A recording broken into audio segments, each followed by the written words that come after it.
물에 빠진 아이를 구하지 않은 기묘한 이유. 그 시절, 저는 해변 주변의 주택 건설을 돕고 있었습니다. 계절은 7월 중순이었기 때문에 점심시간에는 해변에서 도시락을 까먹는 게 일상이었죠. 처음에는 혼자서 먹으러 갔었는데 도중에 친해진 동년배의 회사 동료인 A와 함께 해변에서 점심을 같이 먹고 있었습니다. 언제나처럼 해변에 가보니 평소에는 인기척이 전혀 없는 곳이었지만 그날은 어째서인지 10살 정도 되어 보이는 어린아이 4명이 파도 주변에서 놀고 있었습니다. 덧붙여서 말하자면 이 해변에서는 수영금지라는 규칙이 세워져 있었는데 저 자신도 어렸을 때는 여기서 친구들과 자주 첨벙거리며 놀았던 기억이 있어서 특별히 신경 쓰지 않았습니다.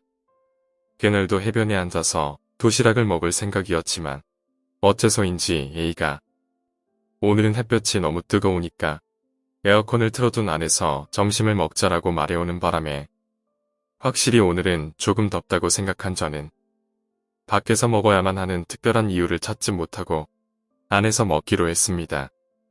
안에서 점심을 먹고 있자니 무슨 일인지 밖이 시끌시끌해지기 시작했습니다. 구급차와 헬리콥터까지 다가오는 소리가 들려왔습니다. 무슨 일이지? 라는 궁금증이 생겨 A에게 함께 상황을 확인하러 가자고 권유했습니다.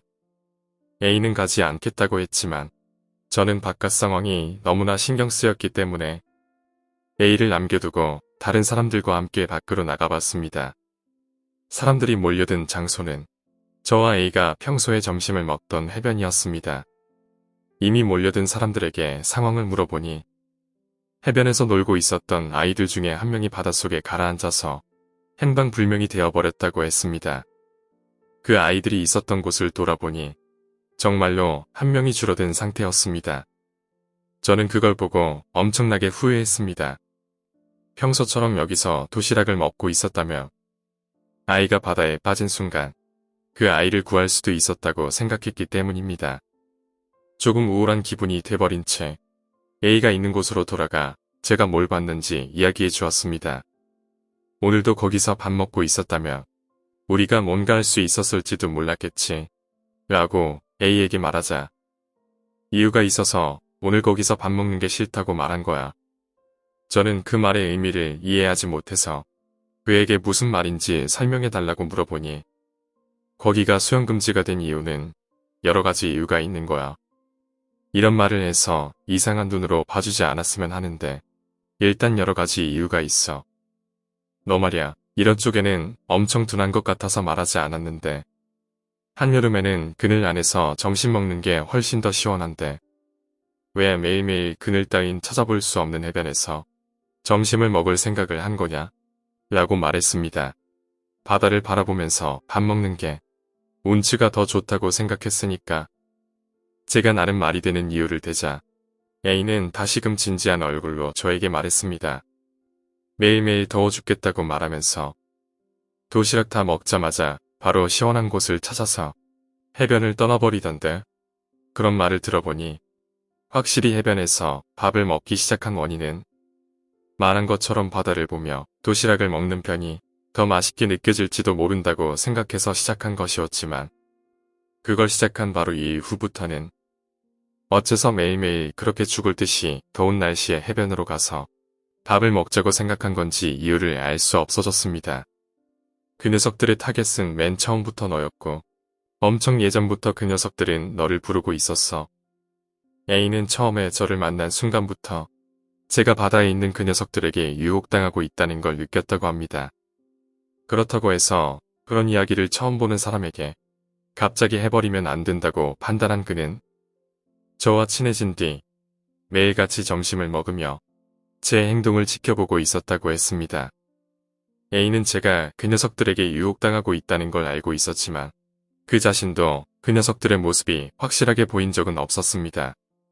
아무래도 귀신들이 일방적으로 저에게 채널링을 해오며 좀 더 파도 쪽으로 가까이 끌어들이려고 온갖 노력을 해왔지만 정작 저는 둔해서 그런 노력들마저도 무시해오고 있었습니다. 그러니까 그 녀석들은 내 두 눈앞에서 그 아이를 바닷속으로 끌어들이려고 한 거지. 그 녀석들은 둔에 빠진 너보다는 어린아이를 홀리는 게 더 쉬우니까 말야. 아이가 바닷속에 빠지면 내가 구하러 올 거라는 걸 예상하고 있었던 거야. 결국 내가 방해해버려서 결국 그 아이는 희생양이 돼버렸지만 말이야. 오늘은 그 녀석들이랑 궁합이 딱 맞는 애가 주변에 있어서 그런지 확실하게 모습을 볼 수 있었거든. 내가 널 해변 밖으로 데려가고 있을 때 말야. 그것들의 분위기가 장난이 아니었지. 나도 완전 쫄아서 타겟이었던 너를 데려가 버렸으니까 화난 거겠지. 라고 A가 가볍게 웃으며 말했습니다. 도와준 건 고마웠지만 어째서 그 아이마저도 도와주지 않은 거냐고 물어보자. A는 웃음을 멈추고 어두운 표정으로 입을 열었습니다. 너는 유혹받고 있었던 주제에 아무것도 느끼지 못하고 있었으니까 그렇게 기세 좋은 말을 할 수 있는 거야. 애들이 놀고 있었던 그 장소는 이미 그 녀석들로 우글우글했었고 너한테도 그게 보였다면 절대 가까이 가지 않고 저기에 관련되자는 생각은 하지 못할 거야. 너를 해변에서 안으로 데려왔다는 것만으로도 엄청 대단한 일을 했다고 생각하고 있는 걸. 그 녀석들의 원한 가득한 얼굴이 진짜 대박이었지. A의 말에 의하면 보이지 않거나 느껴지지 않는 사람들은 무의식 중에 유혹당할 때가 있다고 합니다. 그리고 스스로가 유혹당하고 있다는 사실마저도 알아차리지 못합니다. 그러니까 오히려 반대로 보이거나 느낄 수 있는 사람들은 위험한 곳 주변으로는 생각 없이 다가가지 않는다고 해요. 너도 말이야. 끝없이 이어지는 도로 위에서 무기를 가지고 있는 남자에게 쫓기는 아이를 보면 정말 아무 생각 없이 도우러 갈 수 있냐? 보통은 불가능하겠지. 그런 거랑 같은 거야. 난 보는 게 가능하다고 이름도 모르는 사람을 도우려고 할 정도로 마음씨 좋은 사람이 아니거든. 상대방이 인간이었다면 대응할 방법이 있었을지도 모르지만 상대방이 이 세상의 것이 아니면 어쩔 방법도 없어. 귀찮은 일에 말려드는 건 이쪽도 사양이야.